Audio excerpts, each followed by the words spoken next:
Thank you very much for the invitation. So today I'll talk about large-scale learning from multimodal videos. What's the goal? Today, there's a lot of amount of video available online and it's growing daily. There are TV channels online available, which have been recorded since the 60s. There are 30,000 hours of video uploaded every hour. And there's 770 million surveillance cameras worldwide. Examples of automatic video understanding are classification of actions. Given a short clip, you want to know what's the major content of the clip. So here, for example, birthday party or grooming an animal. These are two examples of the TrackMeet Multimedia Event Detection Challenge. Now the task is text video retrieval. Given a query such as here, children playing football, we want to find video clips on the web in which children are playing football. Another more long-term task is the complete description of the story of the video. So for example, here, as the head waiter takes them to the table, they pass by the piano and the woman looks at Sam. Sam, the conscious effort, keeps his eyes on the keyboard as they pass. The head waiter sits Isa. So here you can really see, you have to understand precisely the content of the video. Why do we want to have a multimodal video representation? If you want to precisely understand the content of a video, we have to have access to all modalities simultaneously. If we look at the video on the left, we can see that the man is serving food to the woman. However, only if we have access to the audio and hear what she's asking, is this Indian? Do we know that it's about Indian food? Another reason why we want to tackle multimodal video representations is that many of the videos come with speech, and in many cases, for example, for the How to 1 Million dataset, we can use the speech for cross-modal supervision.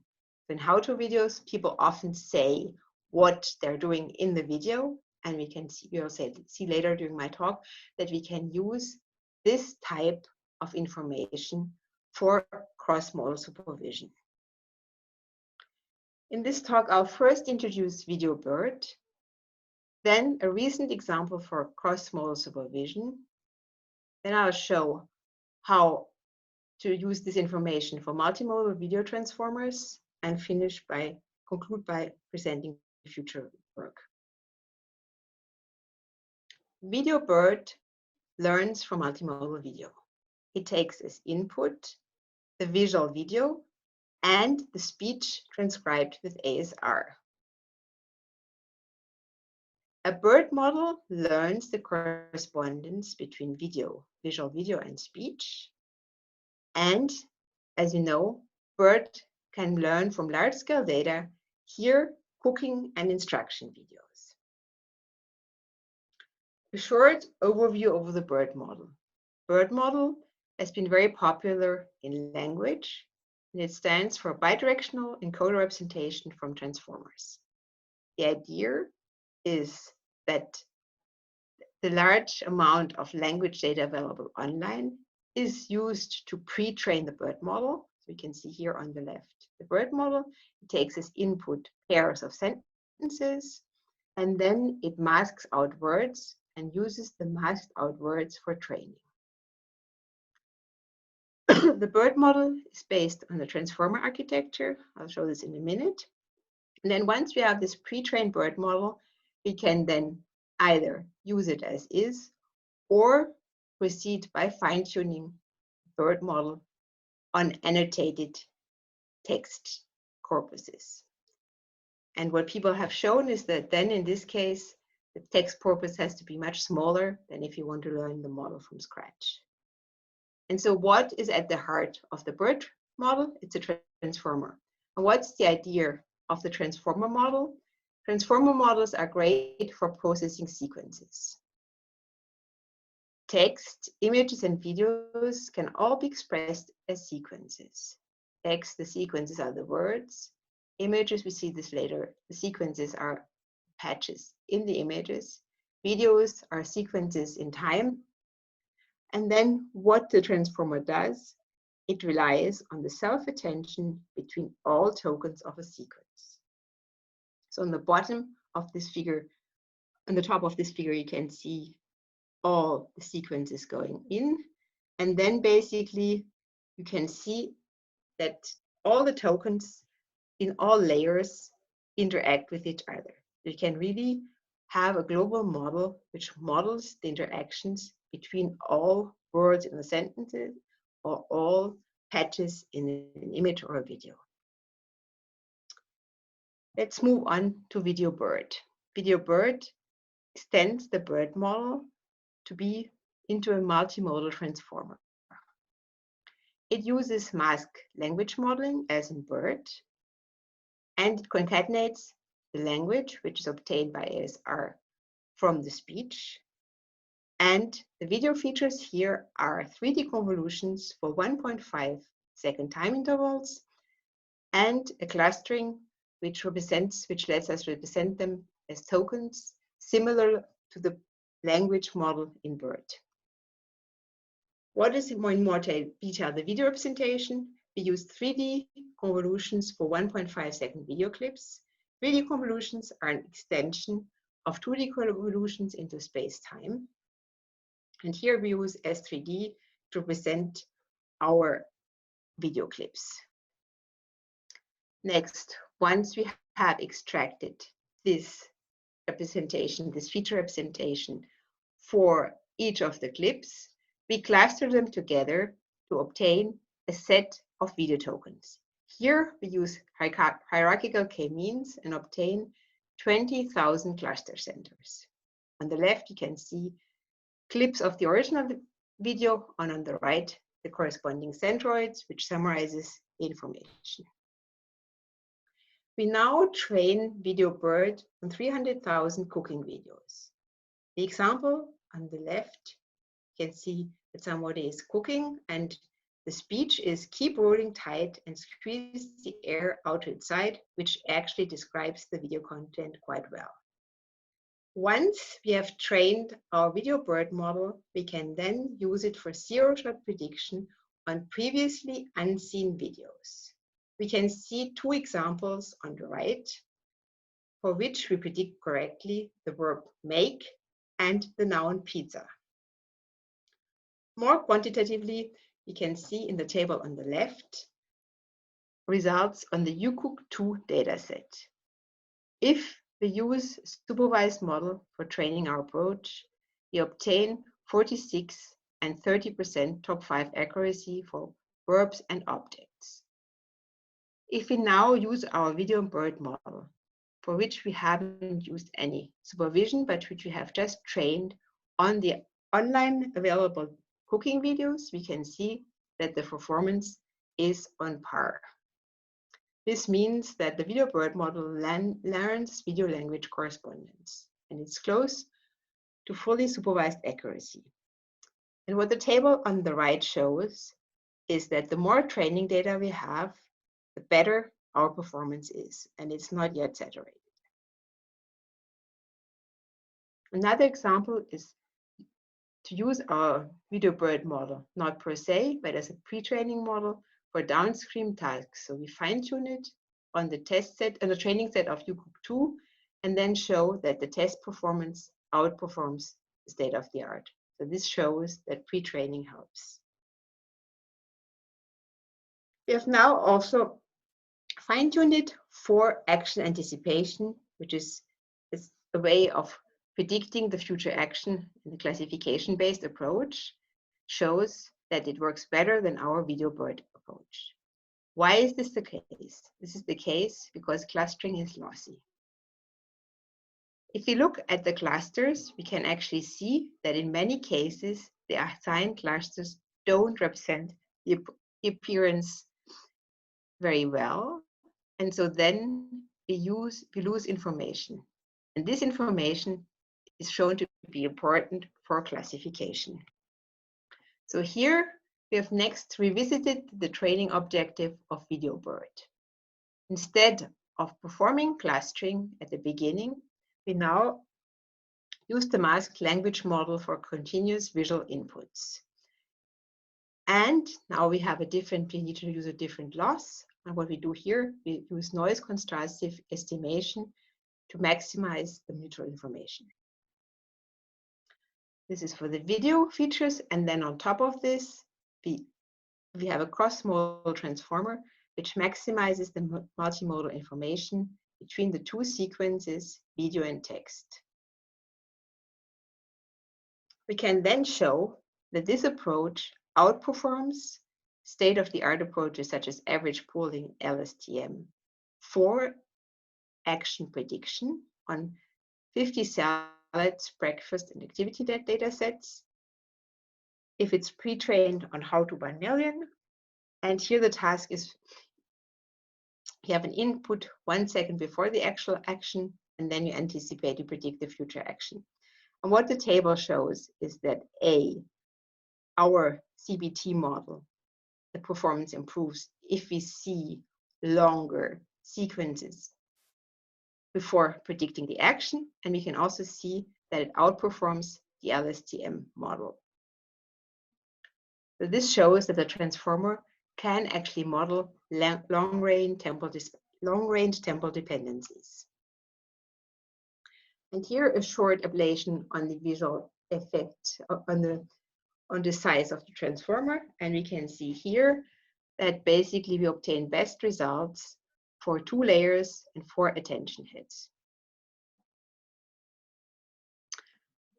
And yeah, this is very much smaller than for language, and this is the case because basically a lot more information is encoded in the visual features. And then another ablation which shows the impact of pre-training, the pre-training size, and we can actually see 2 things here, that pre-training with cross-modal information improves over pre-training on vision-based features only, and we can see that the performance improves for larger data sizes. So we have seen that VideoBERT in CB3 allows to model jointly video and text. It can be used for zero-shot prediction, but also for pre-training and then fine-tuning on a downstream data set. It allows to model long-range temporal dependencies. And it's mainly restricted to instruction cooking videos where the speech matches mostly the video. And in the next part, I'll now show recent work on cross-modal supervision. So here, the question is, can we actually use the same data, not for joint training, but for cross-modal supervision? So what we want to tackle here is the VQA task, the vision question answering task. So the question is, what type of animal do we see? And our answer here is fish. And so this answer is obviously conditioned on the image. And so basically here, what we do is we take as input vision and the question and output the answer. And the question now is, how can we create a data set for training a model, either for pre-training or zero-shot training from our how to 1 million data set. And so here, what we have done cross-modal supervision. We take the how to 1 million data set with the ASR, automatic speech recognition captions. We have a textual question answering training corpus, which was trained with a transformer model to predict from a text the question and the answer. And then once we have this transformer based on language, we can use it then for cross-modal supervision. That is, we can apply it to the ASR, the text obtained by ASR, for our videos. And then for a given video clip, we generate the question and the answer.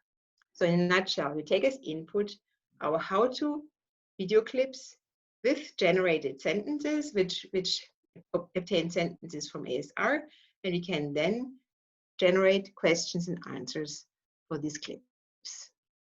In more detail, what we have the manually annotated question answering text corpus squad V1. It's 100,000 question answer pairs for paragraphs from Wikipedia articles.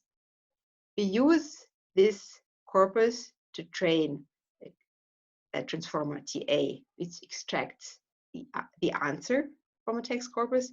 And then once we have extracted the answer, we take the answer and the text corpus to extract the question, and then we extract the question based on which is answer aware with the help of this corpus.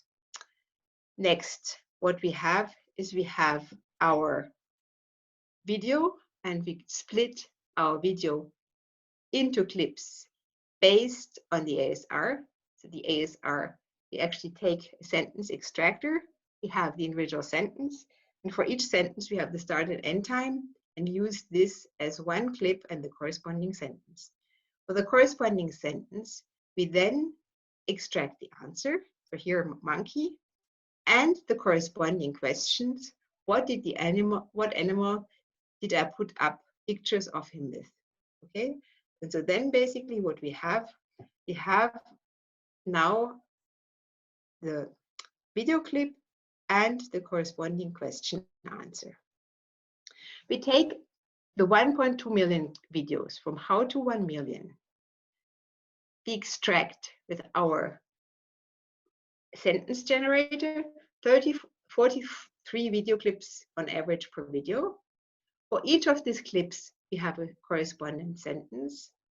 On average, the clip is 12 seconds long and is associated with 1.2 question answer pairs. So we can have several answers for a given video clip and sentence. And on average, the questions answers are 8 and 1.2 words long. And in total, we obtain 69 million video question answer triplets. Here are a few examples. So here the ASR is add some of your favorite sprinkles, give it a mix. Corresponding clip we see here. And then the generated questions. Question is, what can you add to the mix? And the answer is sprinkles. So it's actually very accurate. Another example is, for this clip, we generate the question, what kind of instrument is the sound of? And the generated answer is piano. And then here, how many blobs of dough are there? And the answer is 9.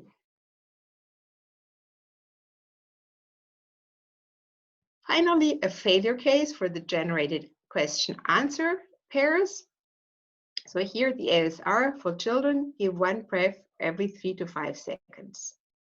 And the generated questions, how long does it take for a child to take a breath? 3 to 5 seconds. So this is clearly incorrect. It's not about how long it takes for a child to breathe, but how to reanimate the child. And so basically we have done a small scale quantitative evaluation of the failure cases. And you've seen that around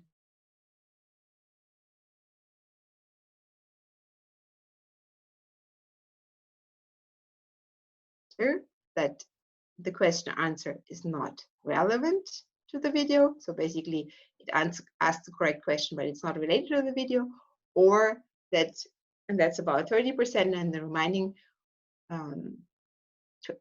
40% are that the generation is incorrect. So that the generated questions and the generated answers are not what a human would do if he says the sentence. Next, what is our architecture? We take as input the video questions into a transformer. We use mask language modeling and a contrastive loss with the answer transformer. So we have two transformers, one which models the video and the question, another one which models the answer. And we do use contrastive loss with negative and positive answers. And this contrastive loss can learn from our large-scale data, where here we have 60 million different answers, which is very different from traditional video question answering data sets, where people in general have a couple of thousand answers and use classification to obtain these answers. We first evaluate our model for zero-shot vision question answering. Here, we don't use any annotated examples for training, and we run the results in state-of-the-art data sets that use the test data only.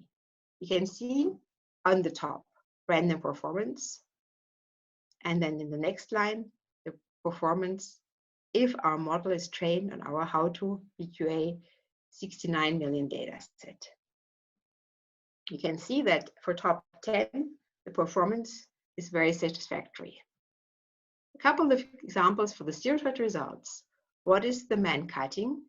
The answer of our approach is pipe. And if we use the text-only version, it would be onion. Because basically people mostly cut onions in these instructional or cooking videos and not pipes. Another example, what is the largest object at the right of the man? Our answer is wheelbarrow. So our approach recognizes that there's a wheelbarrow in the video. If we use text only, the answer is statue. And I guess that in many cases, people just take pictures to the right of a statue.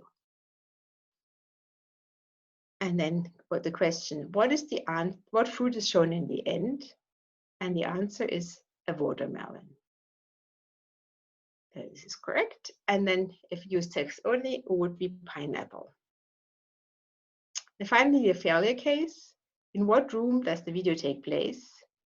And the answer is dining room. And the correct answer would be obviously kitchen, as somebody is cooking. So I guess there's a confusion between the type of rooms. And if you use text only, it would be studio. It would be also incorrect. Next, we can also use our approach for fine-tuning. So basically, we can now take the training sets corresponding to this state-of-the-art data sets and either train the model without pre-training or train the model with pre-training on our how-to VQA 69 million data set.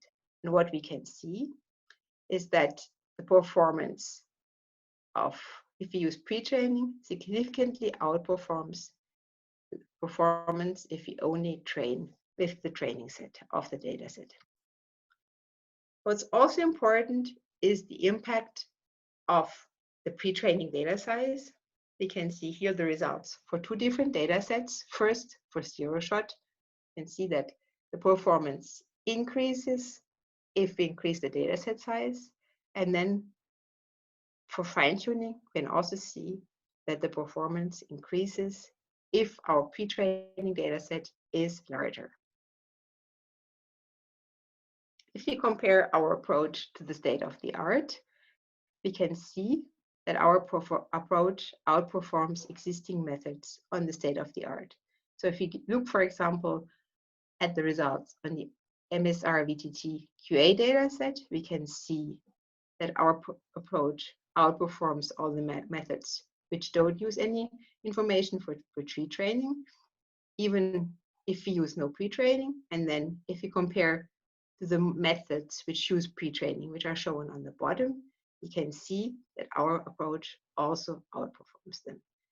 And what are the difference with the other methods which also use how to 1M? They don't use this cross-modal training where they just use how to 1M for pre-training of their model, but in a different way. So you can actually see the difference is quite significant of our type of pre-training. And then some more results, which I won't go into details. And then we have seen that wiki supervised learning exploits the large amount of data available online. It relies on the correlation between multiple modalities, hear, vision, and language. Open issues are how to scale it to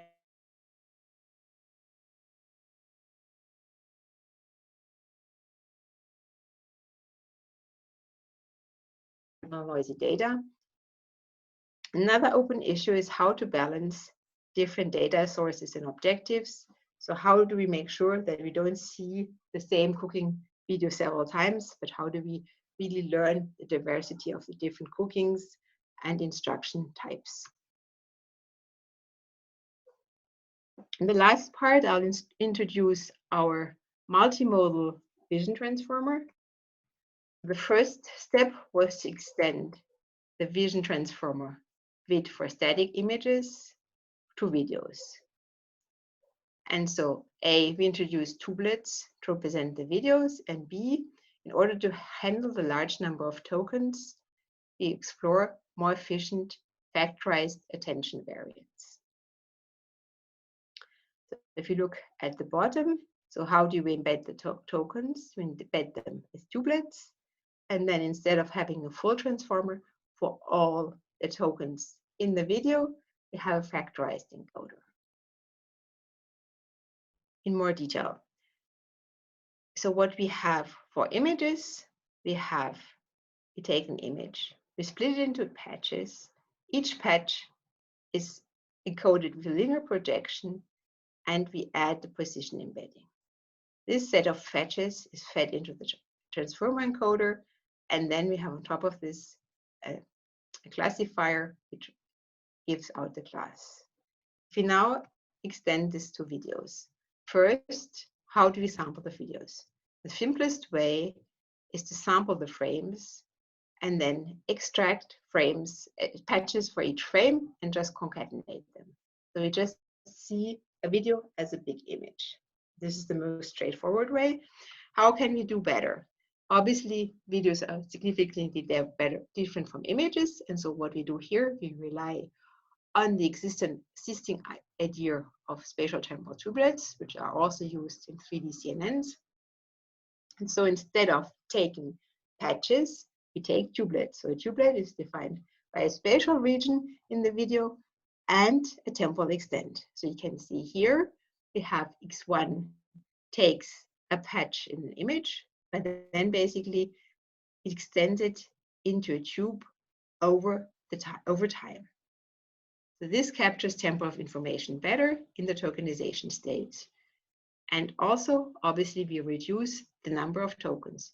So if you have the same number of frames, sampled from a video clip, if you have the tubelets, you have actually less tokens than if you encode each image separately. And we show that it works better than uniform sampling. And so basically the problem here is that if we have these tubelets and we train a transformer to pick the classes, it's quadratic in the complexity in the tokens. As if you have all these tubelets extracted, we just feed them in one go into the transformer. The computation is quadratic in the complexity of the tokens. And so what we have introduced here is to separate the encoder for spatial and temporal information. And so this reduces the complexity, the compute time, and is less prone to overfitting.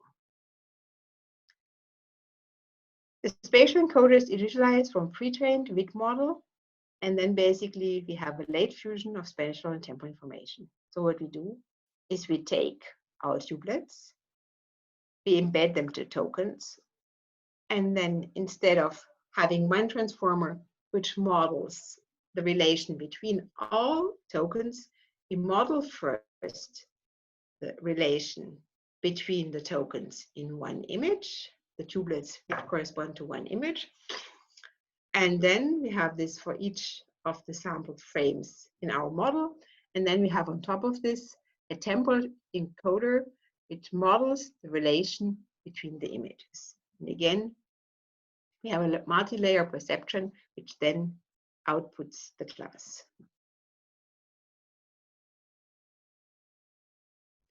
If we compare the different model variants, we can see that first line is the full spatial temporal model.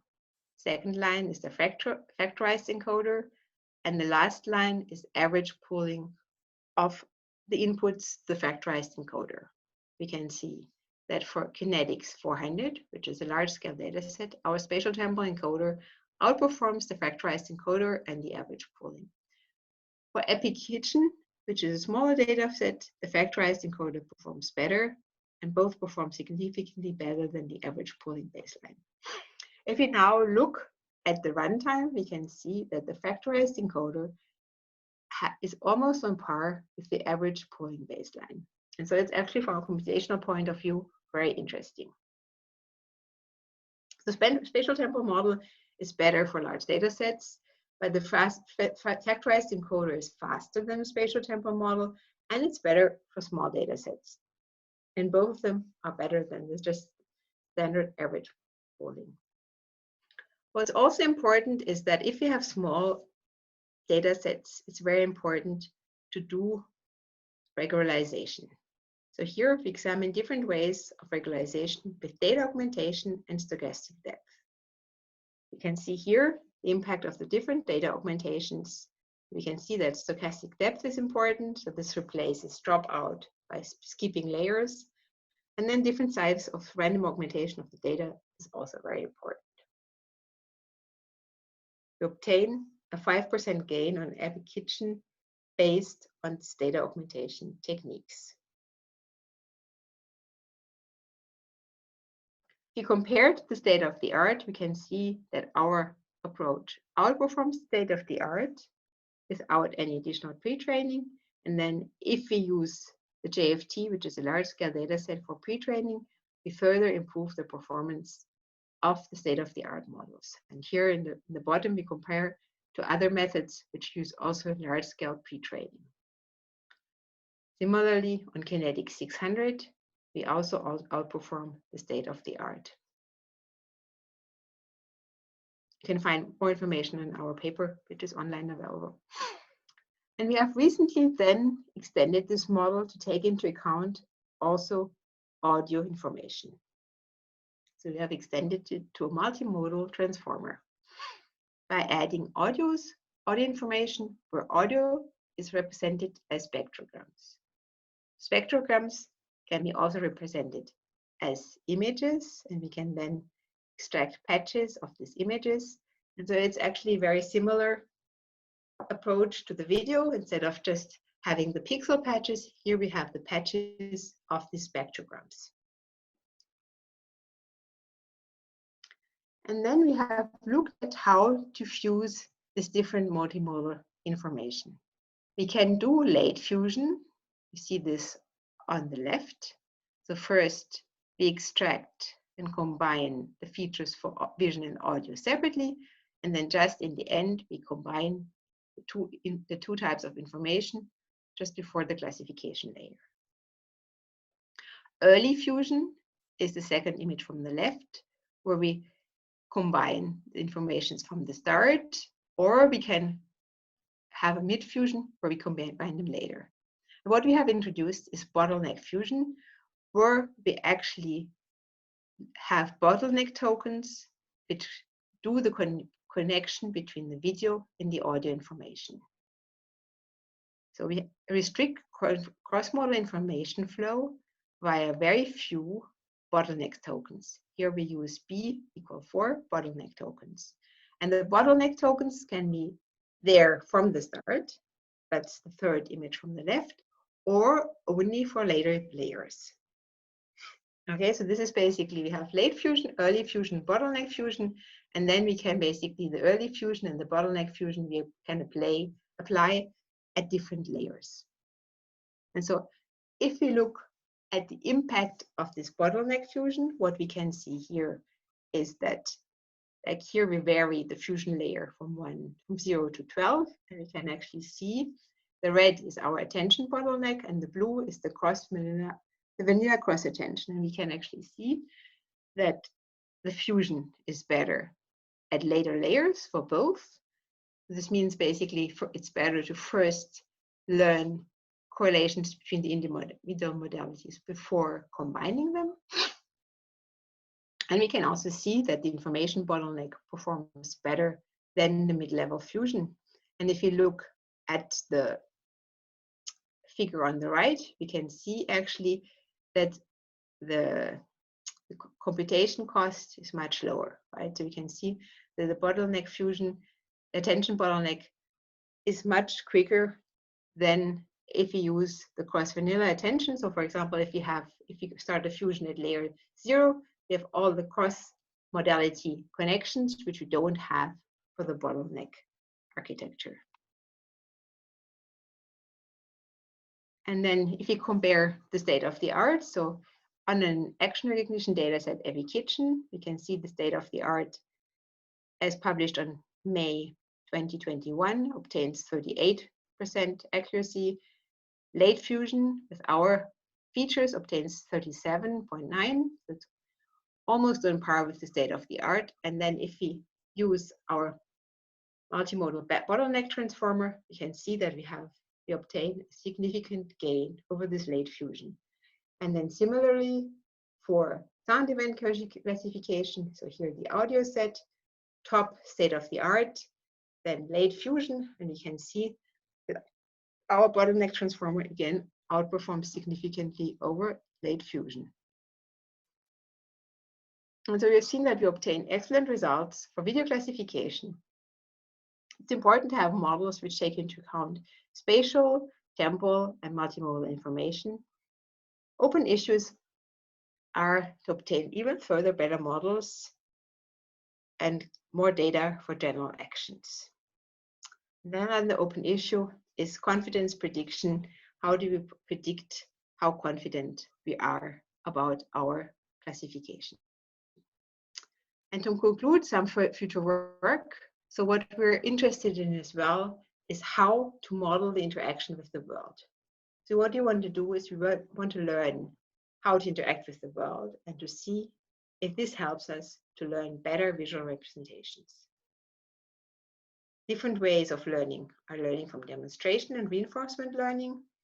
And one thing which is important, or which will be important, is to leverage the large amount of data available online.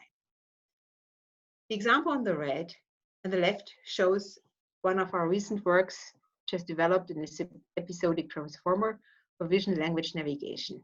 So here we show that by having a transformer which takes into account vision, language, and action, and it can remember the full sequences of action which it has previously taken, and can in this case go back to locations which it has seen previously.